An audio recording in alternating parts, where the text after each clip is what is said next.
Hola, muy buenas tardes, ¿cómo están? Nos da muchísimo gusto saludarles en este su programa de Descubriéndonos. Siempre muy contenta de compartir el espacio con mis queridos José y Mauricio. ¿Cómo están, José? ¿Qué tal? ¿Qué tal? Buenas tardes. Pues muy contento aquí. Saludos, Mauricio. Saludos, Emanuel. Luz. Hola, Mau, ¿cómo estás? Saludos, Luz, Emanuel, José, saludos a todos, por favor, saludos.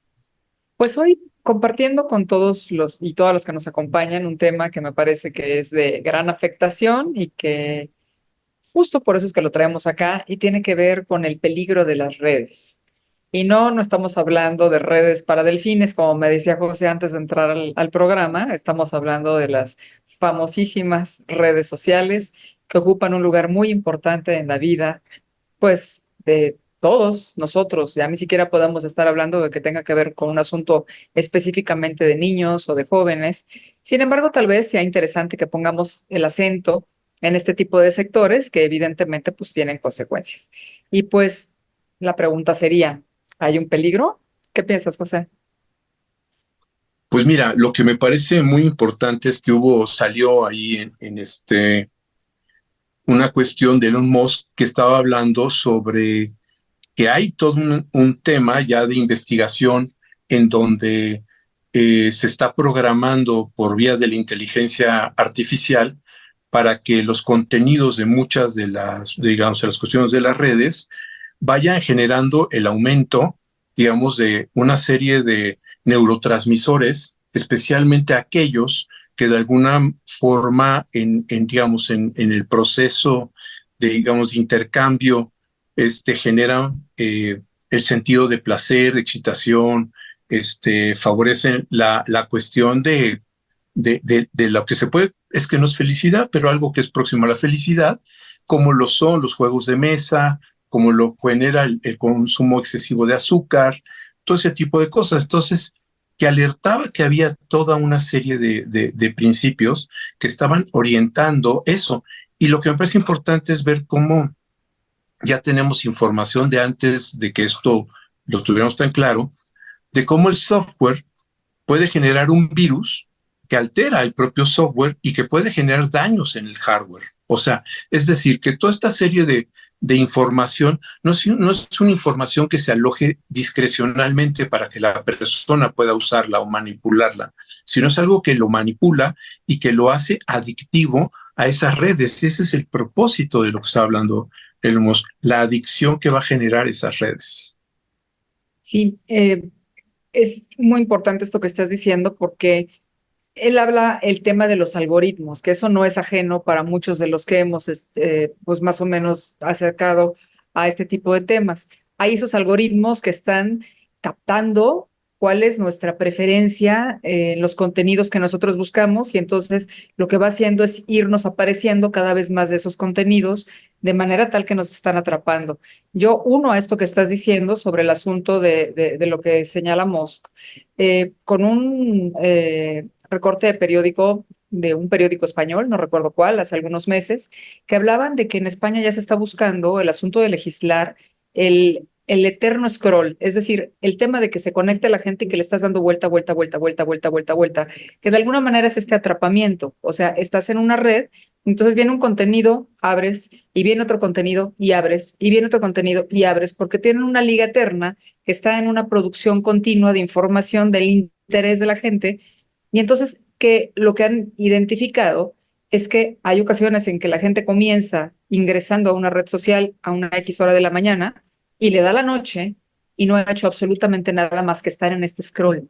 Entonces, que de alguna manera tiene que ver con esta forma adictiva de la que estás mencionando ahorita y que pues no es en lo absoluto inofensiva, porque me parece que es como una forma de engaño también. O sea, nos puede atrapar a todos, no importa los contenidos en los que tú te dirijas, o sea, finalmente de lo que se trata es de que ese atrapamiento que está ahí, que te está ofreciendo todo el tiempo este contenido que te produce bienestar, que te produce sensación placentera, pues es fácil pensar que ahí te quedas, ¿no? Y eso pues no tiene sus consecuencias, ¿no? ¿Qué piensas, Mau? Bueno, sí, claro, realmente lo que está pasando, así como en su momento hubo un estudio sobre la psicología de las masas, y que veíamos que un individuo de manera incrustado dentro de una masa tenía un comportamiento radicalmente distinto, creo que muy pronto deberíamos de empezar a trabajar sobre una psicología de las redes, porque en realidad va a cambiar muchísimas cosas y bueno, yo me atrevería a decir que hay ciertos efectos que ocurren en la masa que ya estamos también viéndolo en las redes. Creo que hay ciertos efectos de esta psicología de las masas que podemos casi trasladar, supongo que ha de haber matices y también diferencia, a esta psicología de las redes, porque en realidad sí va a generar, está generando situaciones que, pues bueno, no creo que fueran del todo predecibles y que, bueno, ya hay muchas voces que evidentemente están advirtiendo sobre ciertos efectos, ¿no? Y creo que en efecto vamos a ver cosas muy interesantes en un futuro y más valdría que tuviéramos una idea sobre esto, porque creo que el factor que está en juego es que esos algoritmos son, digamos, y provienen de una cuestión matemática, es decir, son, entre comillas, perfectos. Mientras que antes podía haber una intención humana, una intención de un tipo distinto, bueno, esto ya tiene que ver con otro tipo de condicionamientos que en realidad hacia dónde nos va a llevar. Creo, alguna vez hablamos un poco de esto, todavía no sabemos exactamente a dónde, pero que ya podemos empezar a ver los efectos, es un hecho que ya los podemos empezar a ver. Bueno, esto que los dos plantean está tremendo porque José plantea es un asunto de una dirección hacia que todo esto de lo que es estar involucrado dentro de las redes está generando ahí una serie de contenidos que producen dopamina, es decir, que están produciendo continuamente un neurotransmisor de productor de satisfacción que evidentemente implica la posibilidad de crear una adicción. Y por el otro lado, Mauricio, pues entonces estás hablando de un tema de algoritmos que están perfectos para utilizar tu entrecomillado también, que claramente tendrá que estar dirigido a algún lugar, porque no es así nada más como que simplemente es o no es. Y entonces, pues estaríamos, digamos, que en el peor de los mundos. Y yo pondría la tercera, que finalmente era lo del artículo que hablabas de Elon Musk, José. ¿Qué pasa, por ejemplo, con los niños, con los adolescentes, con los jóvenes que no tienen esa supervisión de parte de los padres o que no ponen la atención que a lo mejor debieran cuando estamos viendo que este tipo de factores están interviniendo ahí y que son, pues ambos, profundamente preocupantes, ¿no? Es que fíjate, si tú pones, o sea, tú pones un adulto que no ha estado suficientemente sumergido en ese contexto, y llega el adolescente y le dice, oye, papá, quiero comprarme unos tenis de determinada marca. Y el papá le dice, ¿sabes qué? Es que son muy caros. Mejor estos otros, mira, son mejores. No, es que yo quiero de esa marca.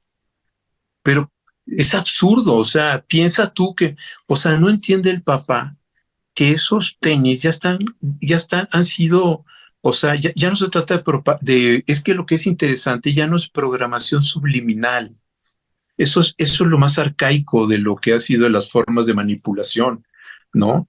O sea, ya no es propaganda, están generando cambios en los procesos de pensamiento, en los jóvenes, en los adultos que están en ese tipo de cosas, en donde ellos se sienten los dueños de esos procesos de pensamiento, pero que están totalmente alienados, enajenados y condicionados por toda una serie de instrumentos, evidentemente por estos algoritmos y todo esto, pero que, o sea, se sienten en la más profunda libertad de estar en el carrito del súper viendo cientos de cajas de cereales y no saben que ya están programados para que decidan lo que tú dijiste hace ratito, Luz, esa inteligencia artificial, esos algoritmos ya están direccionados hacia un espectro de cosas que va a hacer que esta persona se sienta totalmente propietaria de las cosas con sus decisiones y todo eso.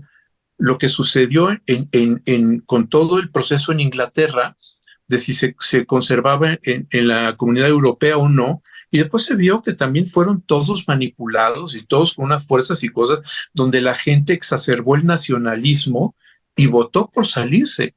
O sea, las cosas son muy fuertes porque es más allá del condicionamiento. son la gente que ya piensa a partir de todo este instrumental que se le ha insertado en la cabeza.